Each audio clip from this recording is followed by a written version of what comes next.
Oi, gente, tudo bem? A graça e a paz de nosso Senhor e Salvador Jesus Cristo esteja com todos e todas. Vamos orar? Senhor nosso Deus e Pai, em nome de nosso Senhor Jesus Cristo, Senhor, entramos na Tua presença, Pai, para te pedir, Senhor, perdão por todos os nossos pecados e pedir a Ti, Pai, que fique conosco, nos ajude. Tenha misericórdia de nós, Senhor, porque precisamos do Senhor, precisamos da Tua misericórdia a todo instante. Ajude-nos, Senhor, nos dê sabedoria, entendimento e discernimento, Pai. Agradeço ao Senhor por tudo, pelo alimento, por mais este dia, pela salvação em Cristo Jesus e pela proteção, Senhor, que o Senhor nos dá sempre. Pai, obrigado por estar sempre conosco, nos protegendo, nos ajudando, Senhor. Ó Deus, tenha misericórdia de nós, Senhor. Abra nossos olhos e ouvidos espirituais, Senhor, para que possamos entender sempre que o Senhor fala conosco, Pai. Peço a Ti, Senhor, que olhe por todos os doentes, Senhor. Dê o alívio, Pai, de tantas dores, com tanto sofrimento, Senhor. E também que o Senhor abençoe, proteja e supre as necessidades de todos os missionários, Senhor, que saíram pelo mundo, Pai, para pregar o Evangelho. Cuida deles, Senhor. Dê força, ânimo para que eles continuem, Senhor. E peço a Ti também, Pai, que abençoe e proteja todos e todas, em nome de Jesus. Amém. Gente, nós vamos ler hoje 34, 35 e 36 do livro de Isaías. Como todos já sabem, e os que estão entrando agora,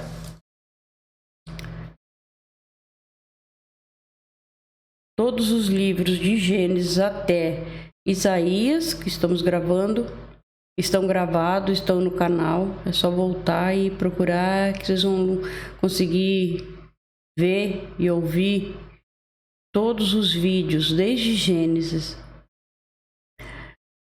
E vocês podem ouvir quantas vezes quiserem, que é muito bom para aprender, né? Porque quanto mais a gente lê a Bíblia, mais a gente ouve a mensagem de Deus, mais ela se renova nos nossos corações.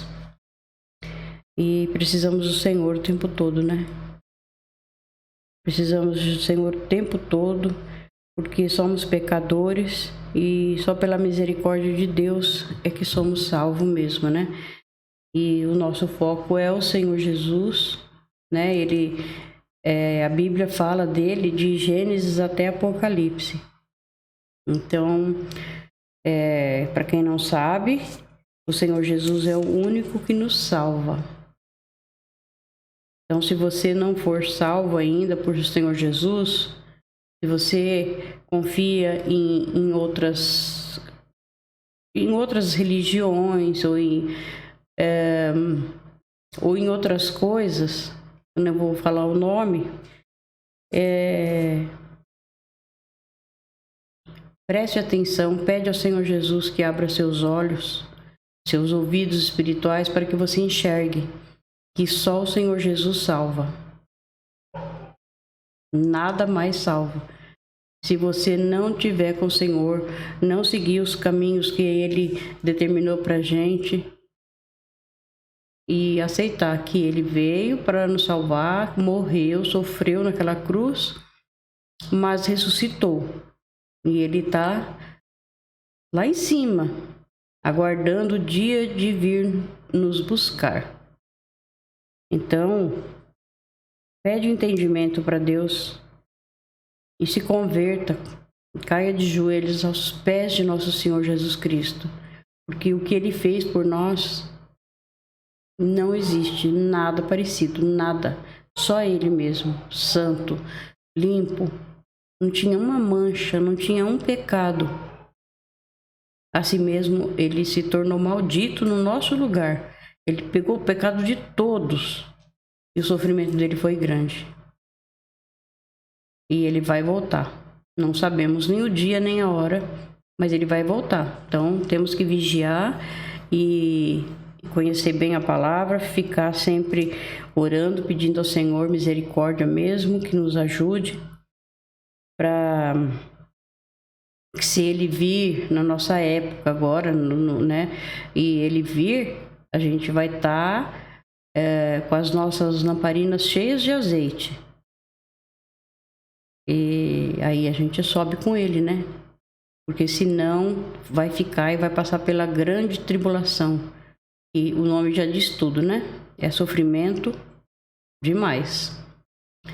E então é isso, gente. A gente fala, não é pelo mal, mas a gente quer o bem, quer que todos se salvem. Assim como o Senhor veio fazer, ele deu a vida dele, agora ele não obriga ninguém a segui-lo. Ele deixou a palavra dele. Se você quer, você segue, ele não obriga. E como foi dado o livre-arbítrio, ele não obriga ninguém. Aí vai de você querer e se aprofundar. Pedir a ele, eu quero conhecer. Eu quero saber a verdade. Pega a Bíblia, começa a folhear, pede ao Senhor, que o Senhor vai te mostrar. Tá? E também eu queria falar com vocês sobre amar os inimigos. E o Senhor Jesus, ele falou pra gente, né? Quando ele estava aqui na terra, ele deixou escrito em Mateus, capítulo 5, no versos 43 ao 48. Eu vou ler aqui para vocês o que o Senhor Jesus deixou escrito. Então, o que ele falou? Ele falou para a gente amar os nossos inimigos. Porque amar o amigo é fácil, né? Agora, amar os inimigos e orar por eles é bem difícil. Mas é para fazer isso, o Senhor pediu para fazer. Então, nós temos que pedir a Deus para nos ajudar, para que a gente possa fazer isso, né? Porque não é fácil, não. Não é fácil, né? Então, ó, gente... Mateus 5, capítulo 43 ao 48, tá? Se vocês quiserem acompanhar. Ouviste que foi dito: amarás o teu próximo e odiará o teu inimigo. Eu vos digo, porém, amai a vossos inimigos, bendizei os que vos maldizem.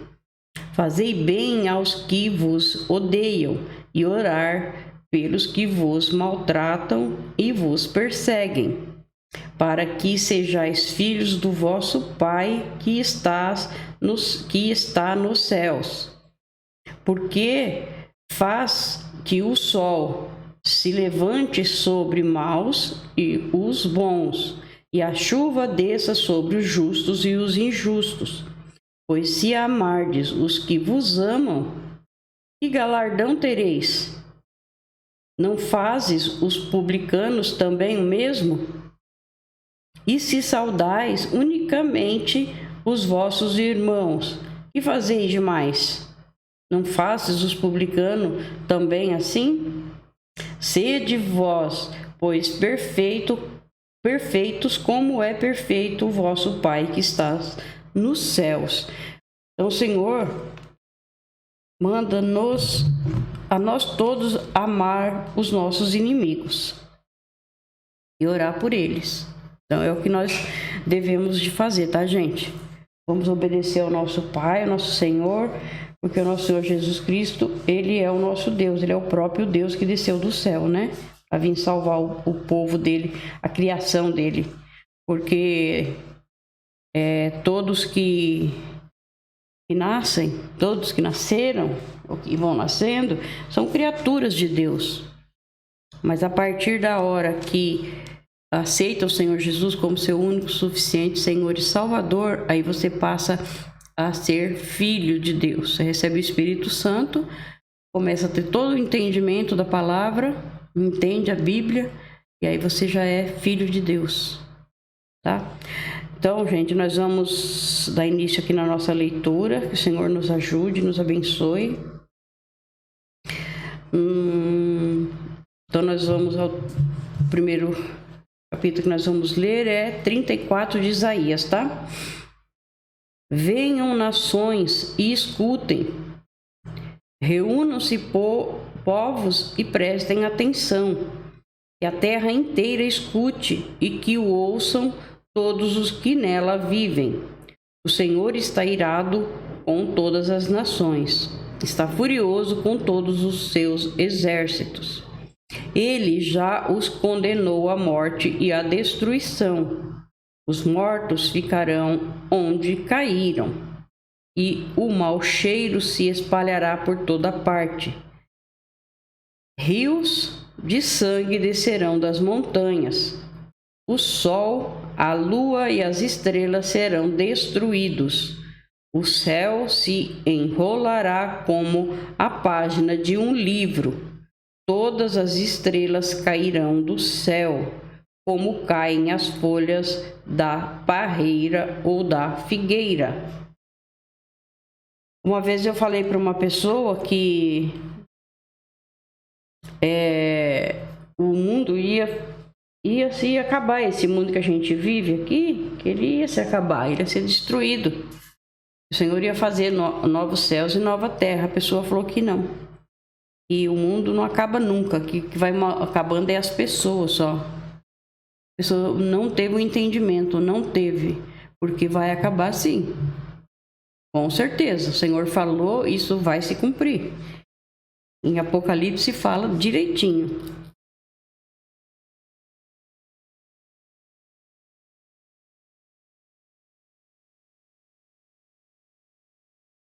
A espada do Senhor está pronta no céu.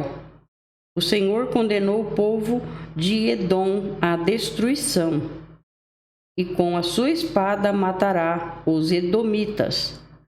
A espada ficará coberta de sangue e de gordura, como acontece com o sangue e a gordura das ovelhas e dos cabritos, que são oferecidos em sacrifício. O Senhor matará os edomitas e os oferecerá como sacrifício na cidade de Bosra.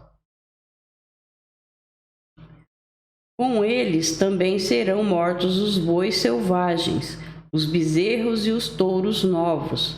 A terra ficará encharcada de sangue, e o chão ficará coberto de gordura, pois esse será o dia da vingança de Deus, o Senhor, o dia em que ele acertará as contas com os inimigos de Sião. É forte, né? Mas quando o Senhor fala, ele cumpre.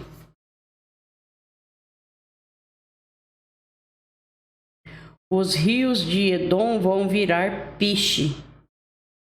A terra vai virar enxofre. O país inteiro queimará como piche. O fogo nunca se apagará, e a fumaça não parará de subir. O país ficará arrasado para sempre, e nunca mais ninguém passará por ele. Corujas e corvos serão os donos do país, e construirão os seus ninhos por toda parte. O Senhor fará com que o país seja de novo um lugar vazio, sem nenhum ser vivente, como era no começo da criação do mundo. Edom não terá um rei para governá-lo, e ali já não existirão mais autoridades. Espinheiros crescerão nas mansões, o mato tomará conta das fortalezas. Edom será um lugar onde viverão raposas e avestruzes. Os gatos do mato e outros animais selvagens morarão ali. Demônios chamarão uns aos outros. E ali a bruxa do deserto encontrará um lugar para descansar. Ali as corujas farão os seus ninhos, porão ovos e os chocarão, e abrigarão os filhotes debaixo das suas asas. Ali também os urubus se juntarão, cada um com os seus companheiros. Procurem no livro do Senhor e leiam. Nenhuma dessas criaturas ficará faltando. Todas estão lá com os seus companheiros, pois o Senhor ordenou que assim fosse.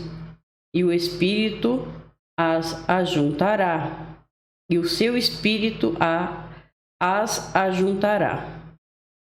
O Senhor dividirá a terra de Edom entre elas, e dará a cada uma a sua parte. Ali elas viverão por séculos e séculos, e aquela terra será delas para sempre.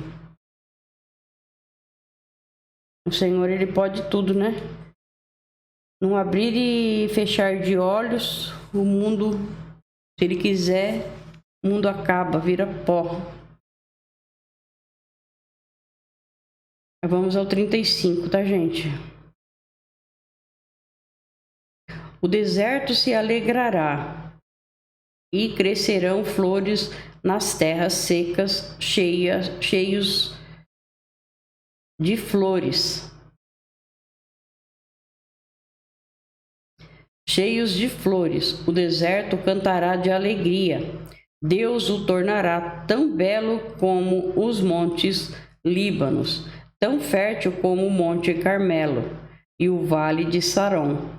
Todos verão a alegria do Senhor, verão a grandeza do nosso Deus.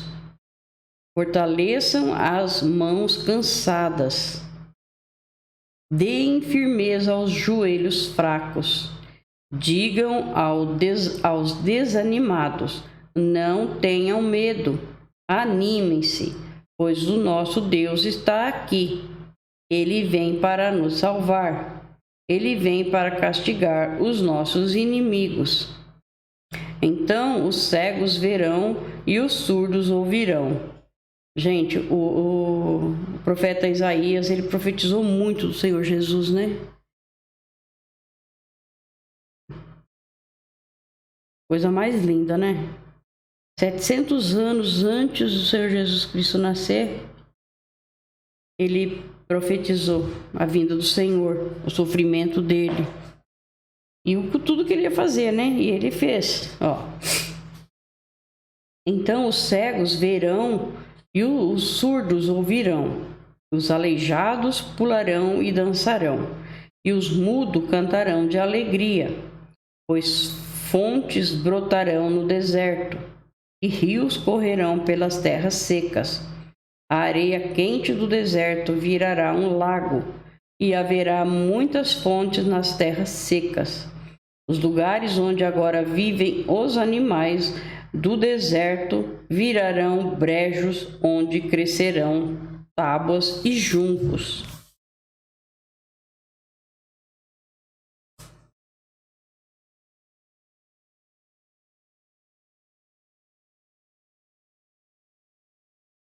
Vou virar aqui a página que grudou uma na outra, é tão fininha.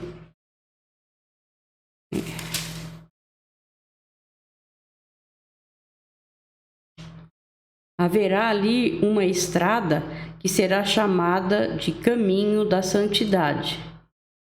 Nela não caminharão os impuros, pois ela pertence somente ao povo de Deus.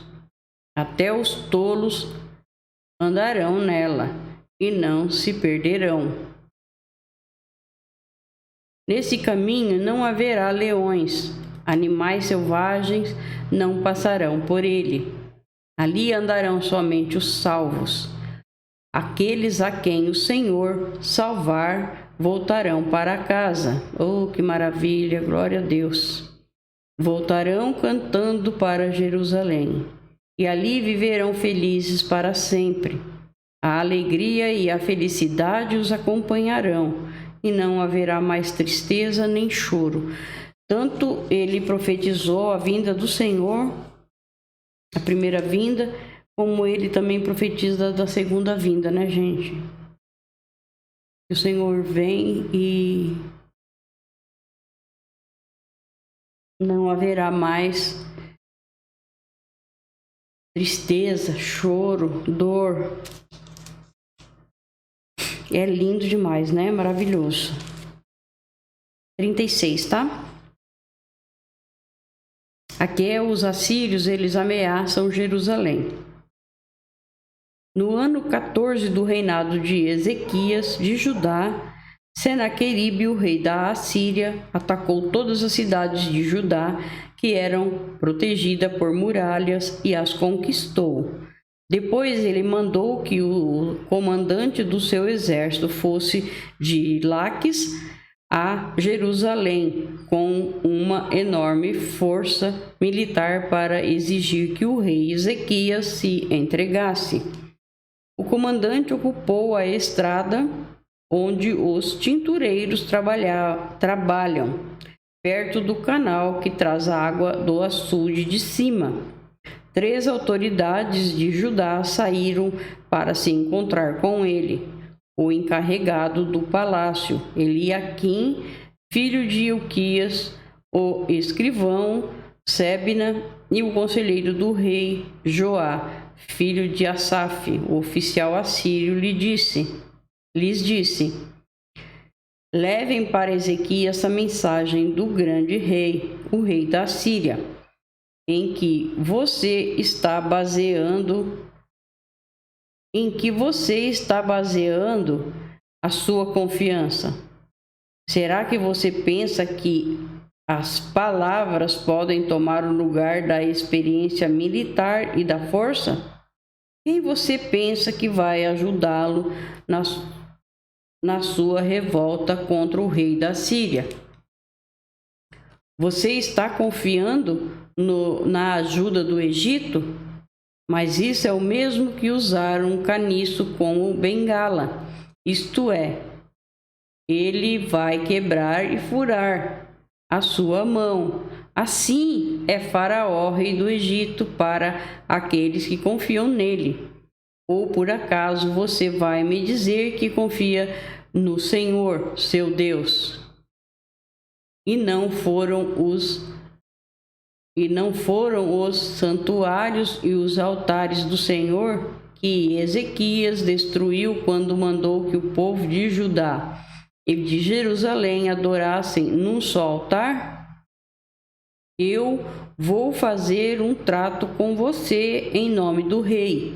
Eu lhe darei 2.000 cavalos se você puder arranjar homens suficientes para montá-los. Você não poderia vencer nem mesmo o oficial assírio, menos graduado, e, no entanto, espera que os egípcios lhe mandem carros de guerra e cavalaria. Você pensa que eu ataquei e destruí o seu país em Judá, em seu país?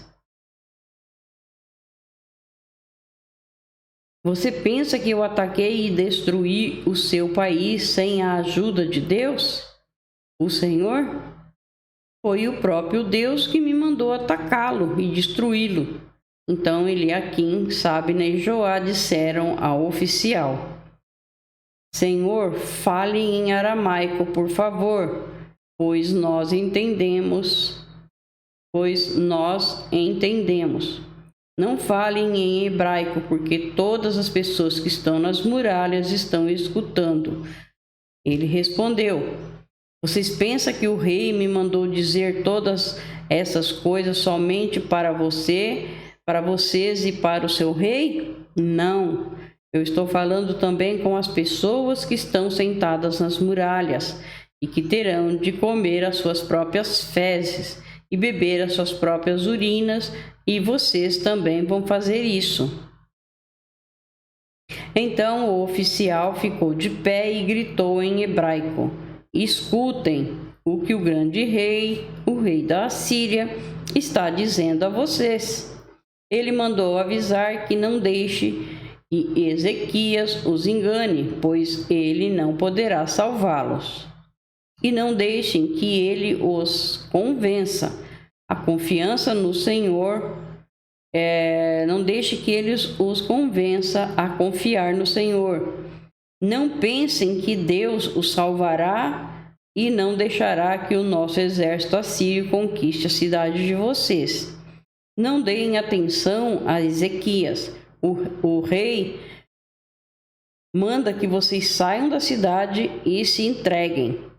Vocês terão licença para comer uvas das suas próprias parreiras e figos das suas figueiras, e para beber água dos seus próprios poços, até que o rei os leve para morar num país parecido com o de vocês, onde há plantações de uva para dar vinho,